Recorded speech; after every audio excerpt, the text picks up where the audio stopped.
Hi, this is another episode of the KHDM Chronicles. I am your humble host, Natan, and let's get this one going. Um, Basically today I just want to get thoughts on this, or just toss my own thoughts around on this topic, rather, and that is storytelling in D&D. Is that really done right, or in any RPG, really? I mean, is that done right? Is it being done well? Is it being done correctly?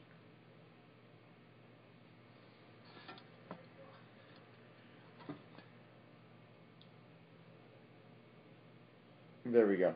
Any rate, like, it's hard to tell if DMs are being fairly accurate with their storytelling, or not so much accurate, but doing the right job in keeping the players interested and curious about what's going to happen next. Like, keeping them riveted to the story and really driving them towards the conclusion, or just what might happen next in general.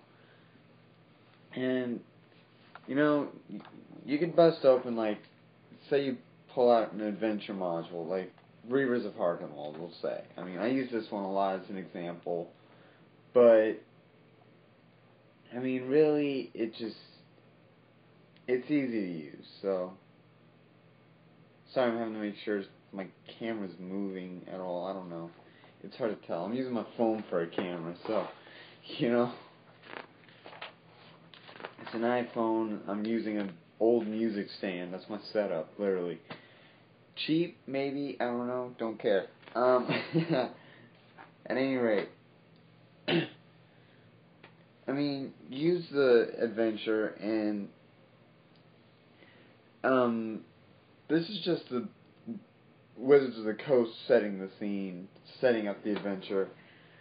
You arrive in Harkenwald in the middle of the day. It's a broad, lightly settled valley between two arms of the Harken forest. You haven't traveled more than a mile or two into the valley before trouble appears. Rounding a bend in the road, you spy a pillar of smoke climbing into the clear blue sky. The source, hidden by rolling hills, is roughly a mile along a dirt track that intersects the road. What do? I mean, it sets the setting. It gives players an idea of what might be visible, but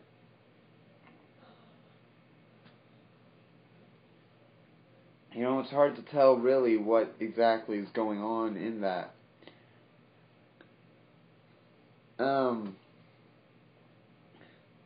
Or not so much hard, but somewhat confusing. It's back there. It's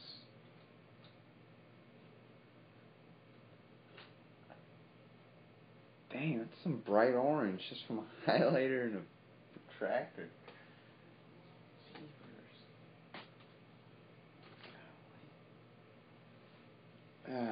I'm getting distracted. I'm all over the place.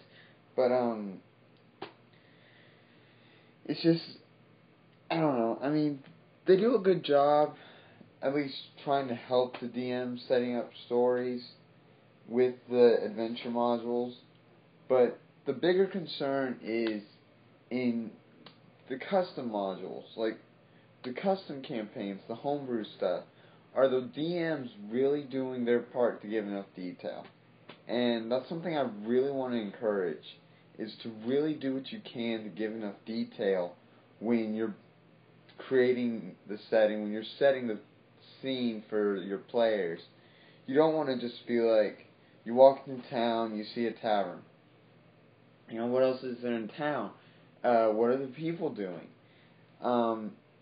You don't want to overdo it, too, because if you do kind of want them to go to a certain part of town, you don't want to drown that out with too much detail. Like, for example, okay, you walk into town, you can see there's a huge festival going on. There's people dressed up in multicolored clothing. There's jugglers, there's bards, there's soldiers on horses riding through in in the parade, and aside from the people watching the parade, amongst people watching the parade are the citizenry, the nobility, and whatnot, and the buildings in the area are, like, if you want them to focus on the parade, you don't add on to it. You don't go on and describe more of the setting around them. Like, if you want to describe the buildings, don't go into detail. Don't say what the buildings are. Let the players find out after the parade. Like, let them witness the parade and slip something in through the parade. Like, for example, say they get stuck because a parade's going through the town, and they watch it, and they might ask one of the townspeople, like, hey, what's the parade about? What's the parade for? And the townsperson might be like, well, Manol has decided to hold a parade in celebration of the safe return of his daughter, or today is the day that the founding of the Narath Empire occurred, even though in the core world of D&D, the Narath Empire had just fallen. But you get the idea. And the players might try finding out a little bit more about the reason for the parade, and you might be able to use that as a hook. I mean, you can use that as a pretty good hook for an adventure that you want to do. Like, I mean, I used the one where it's like the safe return of the daughter. Okay, is it a regularly occurring thing of her getting kidnapped, or is it just she ticks some people off at times and gets grabbed or her father ticks people off and she gets grabbed as a result, and it's just the unfortunate luck of it happening twice in a row. I mean, it's really surprising to see, like, it's really surprising when people set their stories, but they do go into too much detail, and the players are distracted from what the DM's trying to guide them to because there's too much detail. And the problem is finding the right balance between too much and not enough for telling your story. And, like, there's just enough given in the adventure modules. If you want a perfect example, jump right into one of these modules. You can even find, you can probably find some that are free online, courtesy of Wizards. Like, they did Keep on the Shadowfell, and they've got Kyber's Harvest. Both of those are on dndclassics.com. Head there. There's a great wealth of PDFs. If you want all of 1st edition, all of 2nd edition, all of 3rd edition, all of 4th, go there. That's going to be your best bet. If you want all the core books or all the actual books that you need for characters, DMs, campaign settings, or players, DMs, the campaign settings, and then worry about the adventures on the side, I mean, you go there. I mean, it's PDF form. I think you might be able to get hard copies. Excuse me, I don't know. Sorry, it's fire alarm. Battery's low. I don't know whose it is. Thought we had it sorted, but I guess not. I don't know whose it is at this point. Truthfully, but at any rate, carrying on, you definitely don't want to, it's going to get annoying, but you want to find the right balance for telling your story, and it's gonna be hard to determine, where that middle ground is. Like, am I giving too much detail to what the players, or about what I'm trying to get the players to focus on? Because you could still do that. You could start giving out too much detail, and the players will be like, okay, wait a minute, wait, was there something in there that sounded important? I mean, they're not going to be able to focus on that, and it could cause problems if they try and get through the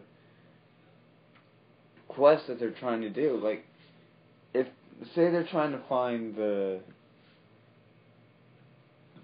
certain building, and you detail a whole bunch of them. Problem is, what if there's more than one of the same appearance as the one they're trying to go to? You want to brush aside and give minimal details about the ones that aren't as important, but don't over-detail the one that's supposed to be important. Like, say they're supposed to go to the tavern. Normally taverns obviously have some sort of sign on the outside, like a beard, an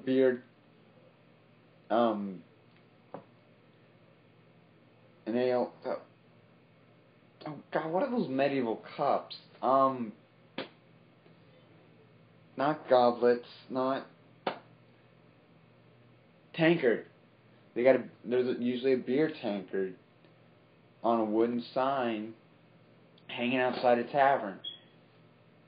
That's usually enough. I mean, perfect example.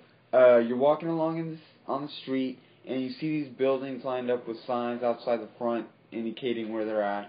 You see one building has a mug or a tankard on its sign. Another building has an egg on the sign. Yet another has a sewing needle. Another has a sack of flour. Another has a sword. Another has a chest plate or chainmail. Another has a horseshoe. Which one do you go into? And note, I only focused on the signs. But if you've gotten to where they'll listen for any little detail, they'll go look and they'll listen for the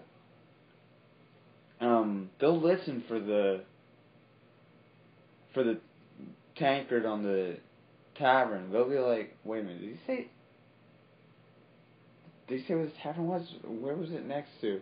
And here's the thing, you also got to make sure you say what's next to what, like in relation to, when describing the setting. Like, you can't just assume they're gonna know what's where. Like, okay, you're walking down the street, and the first building you come to has a sign with a horseshoe on it. A couple buildings down, you see one that's got a sign with a tankard on it, and that's one we want to go to. Okay, let's go. I mean, that's easily how it could happen, and you got to be sure that you let them know where it is in relation to the others. Because if you just list off the buildings without saying where they might be, the players are gonna miss it. Like, you're gonna send them in a wild goose chase to get where they need to go. Like, it's like, we want to go to the one where with the tankard on it. It's like, do you want to go to the tavern? Like, yeah. Okay. Do you know where it is? Like, you just listed it off. It's like, yeah, but I didn't say where it is. And it's okay to do that if you want to get your players into role-playing situations where they're asking around and trying to find out. But, really, it's just,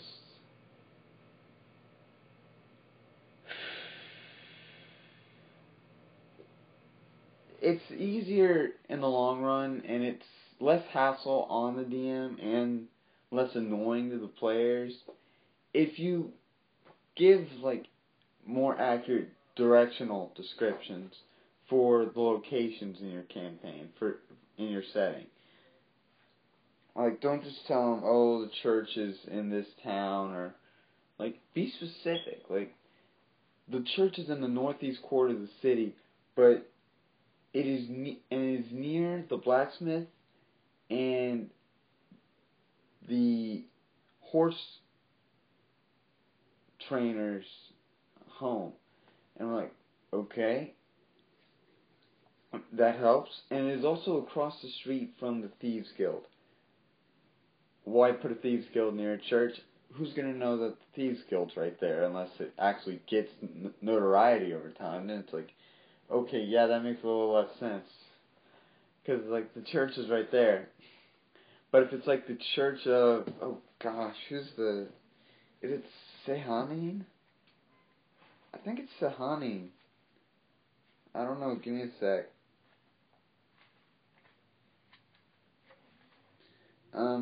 Yeah, Sehanin, the unaligned goddess of trickery. Thieves love Sehanin. Like, good thieves, unaligned thieves, they'll follow Sehanin. And if it's a church of Sehanin, you know, they'll be like, yeah, that makes sense. Thieves Guild right across from the church of Sehanin. Walk right in. Like, boom, hey, I need Sehanin's blessing for a little business venture I'm about to undergo. And the monk of Sehanin was like, blessed you are, carry on. But, you know, that's something completely different for a different time. But, like, detail. I mean, not too much, but not too little. Because either of those extremes, and you're gonna exasperate the player if it's too little or too much. You're gonna leave them wondering, wait, where? If it's too little, or you're gonna overwhelm them if it's too much. And really, it just comes down to knowing your own setting. You know, if you're running a module, it does it for you. Okay? But if it's your own setting, with your own towns, own cities, own kingdoms, own lands, you know your setting. Know this beforehand so you can describe it accurately for the players. You know, this is important. Detail is important for telling a story. If you're going to tell it right, you're going to need details. So, just focus on details. But, yeah, that's all I got for you today.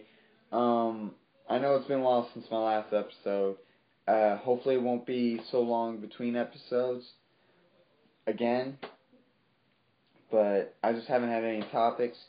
Next time, I might actually continue on with the Thief and Sehanin. Like, not so much that specific thing, but like gods and the players. Like, how that works in relation to the player's stories. Like, how should the gods act when dealing with the heroes that follow them, that worship them. But that's probably next time. So until next time, I'm back in the cage. This is Natan. I'm signing out.